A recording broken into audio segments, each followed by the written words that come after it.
Hello, my name is Callum Knott and I am an Associate Lecturer at Middlesex University. This is going to be the first in a series of videos about pneumatic and electro-pneumatic components.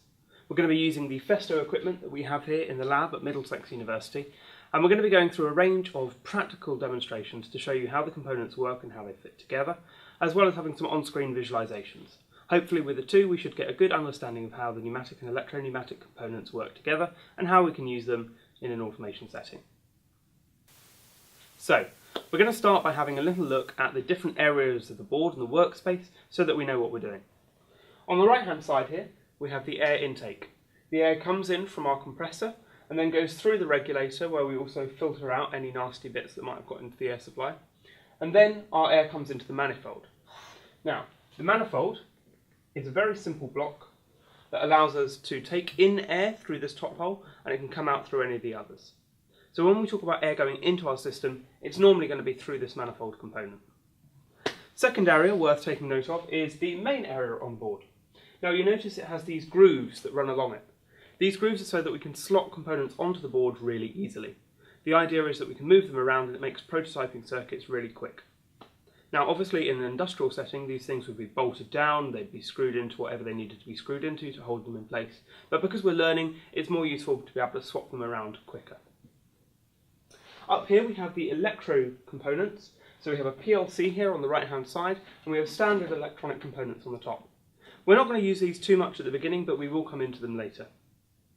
Last but not least, down here on my left, just below the camera, is the little drawers that have the components in. Hopefully, if I remember, I'll edit a close-up in at this point.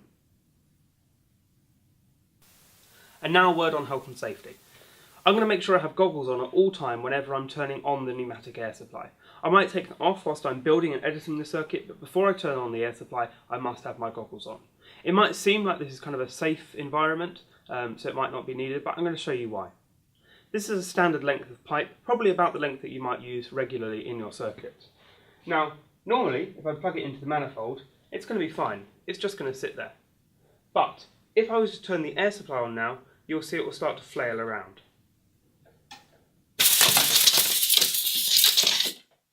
Not good. You don't want this going anywhere near your eye, so make sure you have goggles on at all times. So, let's have a look at building the most simple circuit we can possibly build. We're going to be using just two components. The first is a single actuating spring return cylinder. You see, as I pull the cylinder out and then let go, it springs back to its resting position. We only have one inlet as well.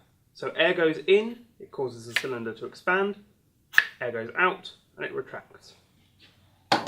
The next type of component we're going to be using is a 3-2-way, normally closed valve. This one is actuated with a push button. So, air comes in the top. When you push the button, it comes out of the bottom. We refer to these as 1 and 2. 1 is always the air intake. 2 is always an output. Later we'll be looking at valves that have more than one output, but in this case it's just 1. So air goes into 1, air comes out of 2. You'll notice if you look on the diagram there is also a 3. That's an exhaust valve. So it's hidden inside this piece of plastic so we can't see it. But it allows air to go into 2 but then escape through 3 later without going back into the manifold. Let's see how we'd wire them up.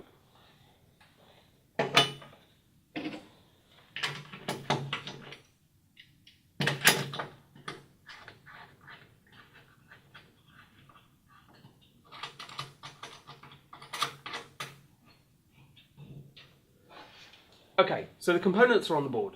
The next thing we need to do is attach them using some pipe.